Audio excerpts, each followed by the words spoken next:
Porque sencillamente es así, el coronavirus no hace distinción de personas ni de fronteras, como decíamos allí en la nota. A propósito de eso, veamos la actualización de lo que está ocurriendo en el mundo con esta pandemia. Natalia López, buenas noches. ¿Cómo están? Muy buenas noches. Vamos a revisar, como cada día, el balance global. Lo invito a ver en la gráfica que hemos preparado sobre el coronavirus que se originó en Wuhan, lo sabemos, en China, y que ya está presente en 195 países del mundo, es decir, prácticamente en todo el planeta. Hoy superamos, Ramón, los 378.000 contagios en el mundo y la barrera de las 16.000 muertes.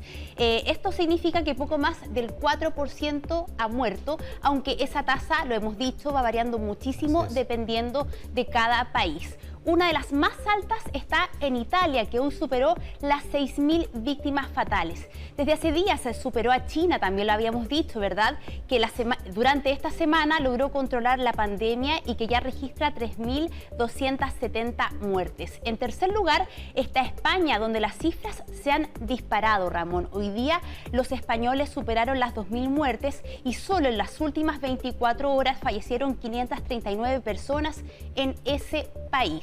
Luego están de los países más afectados Irán con 1.812 víctimas fatales. En quinto lugar se encuentra Francia, que hasta el momento registra 860 muertes. Y en sexto lugar saltamos ya a nuestro continente. Nos vamos a Estados Unidos, que suma 545 muertes.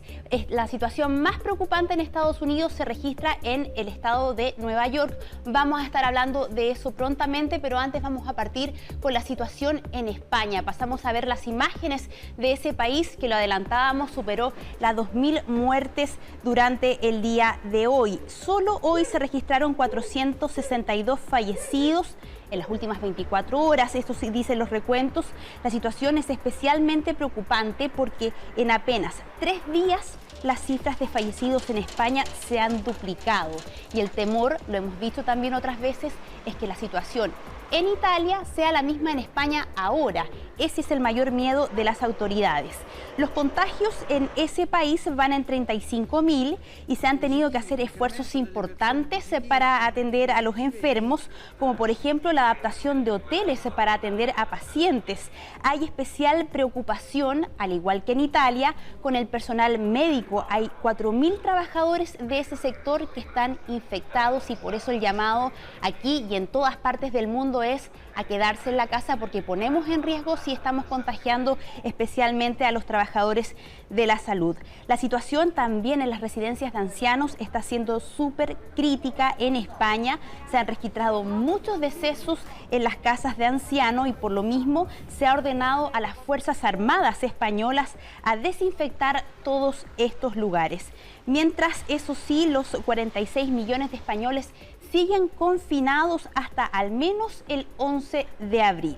Eso ha sido bastante dramático, incluso lo de los adultos mayores, porque se han encontrado en ciertos lugares, en recintos para cuidados de los ancianos que lo han dejado abandonados a morir. Exactamente, es muy complicada la situación, lo hemos dicho que la tasa de mortalidad es especialmente delicada de los adultos mayores y lo mismo ha ocurrido en Italia, ¿verdad? Pasamos a ver esas imágenes justamente de los controles que se han hecho en Italia ahora último, porque no pueden viajar desde hoy día a ninguna otra parte del país.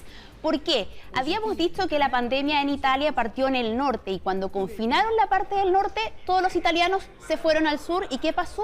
Llevaron el virus al resto del país. Claro. Por eso también se dice acá en Chile, quédense en su residencia, no vaya a lugares de veraneo porque puede llevar este virus. Bueno, desde hoy día los italianos no pueden viajar a ninguna otra región que no sea la suya.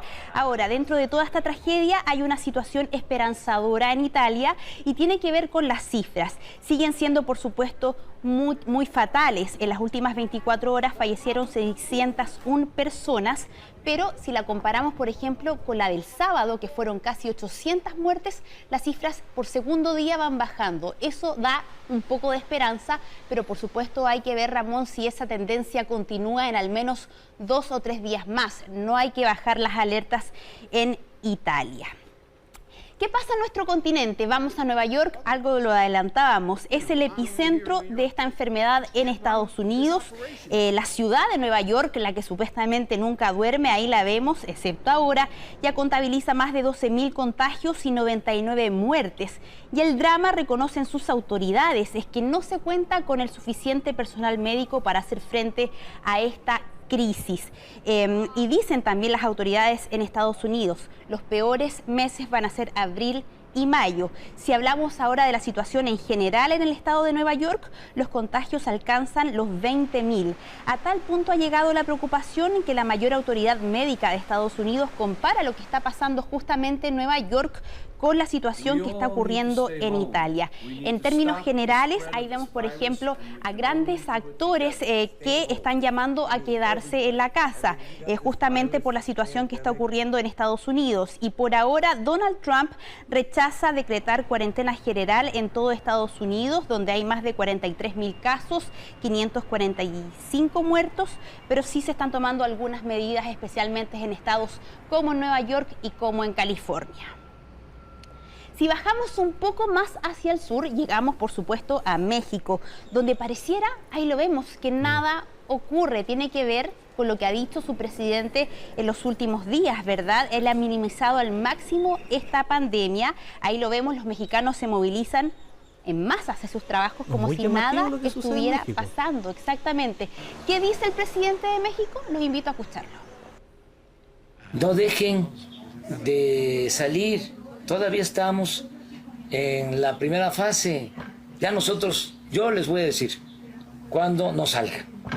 Sigan llevando a la familia a comer, a los restaurantes, a las fondas, porque eso es fortalecer la economía. ¿Qué tal, Ramón? ¿Qué te parece? Increíble, ¿verdad? Increíble. Ha recibido las críticas del exterior muy fuertes por la posición que ha adoptado el presidente mexicano. Por supuesto. Mira, fíjate que este fin de semana en México va a tener un festival Vive Latino, que dura 2 días, va a llegar muchísima gente. También va a haber un evento importante de los cómics, porque aquí pareciera que nada pasara. Eso sí, en México hoy día se decretó cerrar cines, teatros, museos y zonas arqueológicas, pero más allá de eso, los mexicanos no han avanzado. Donde también la situación es similar es en Brasil, donde se contabilizan casi 2.000 contagios y 34 muertes, pero aún así, por ejemplo, este sábado habrá un concierto de los Backstreet Boys y tampoco el Festival Lollapalooza, que sí se canceló en nuestro país, también en Argentina, no se ha cancelado en Brasil. Tiene que ver con la política de Jair Bolsonaro, que dice que esto se está sobredimensionando y echándole más leña al fuego. Hoy día dijo que como la economía está funcionando a la mitad, las empresas podían no pagar los sueldos por 4 meses. Él anunció este decreto, pero ante el repudio de todos los brasileños tuvo que echar un pie atrás. Es parte de lo que está ocurriendo en Brasil, el país más poblado de América Latina, que hasta ahora tampoco no ha tomado mayores resguardos, salvo lugares como Sao Paulo y Río de Janeiro. Ahí lo vemos, que ha prohibido el acceso a las playas, pero aún así hay mucha gente que no está cumpliendo. Terminamos con algo más esperanzador. Así lucen las calles de las principales ciudades chinas como Shanghái y Beijing, que estuvieron, recordemos, más de 2 meses confinados. Hay más movimiento, Ramón, está volviendo, entre comillas, la normalidad. Digo entre comillas porque se siguen tomando los resguardos. Ahí vemos, hay mucha gente con mascarilla aún, tratando de tomar distancia, pero ya llevan 4 días los chinos sin presentar casos locales. Solo hay contagios de extranjeros que llegan al país y de hecho se ha prohibido la llegada de cualquier extranjero al aeropuerto internacional de Beijing. Se están derivando a otras ciudades chinas donde se les hacen controles muy exhaustivos a los extranjeros para asegurarse que no lleguen contagiados a China, que según las autoridades, todo esto es según las autoridades, por supuesto, China, ya sabemos cómo es el régimen, está volviendo lentamente a la normalidad y estarían, dice ellos, ganándole a esta pandemia que complica a todo el planeta. Ojalá así sea, sin duda, lo que sucede en China, luego de medidas absolutamente restrictivas que han tenido que tomar para llegar hasta este punto. Y con gente muy obediente a esas medidas y también tomando conciencia de que entre todos nos cuidamos. Muchas gracias, Natalia. Que estén muy bien, muy buenas noches.